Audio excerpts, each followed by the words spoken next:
nipimia mafuta 600 nikampimia. We, kwa nini unachezea maji machafu wewe jamani? Kumbe uongei. Kakilema maskini mwe. Mtoto tu siku hizi tunachanganyikiwa. Njoo.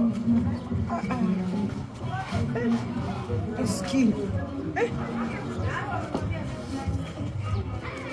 Unakaa wapi wewe? Nikupeleke au nikupeleke nyumbani? Huko nyumbani. Wanakuja kuchukua. Basi ukae hapo usichezee maji machafu sawa? Haya. Usirudie sana. Sawa? Au ngoja nimpe hata hela jamani. Pole. Haya mwana. Haya mimi. Nimecheka. Linajifanya lina huruma hivi. Kwa mimi nishinde kujimba lenyewe lipokuwa kusema hivi. Nataka nikupeleke kwenu. Nimepata na hela. Sijaenda shule, sijaenda kazini, nina hela ila huru.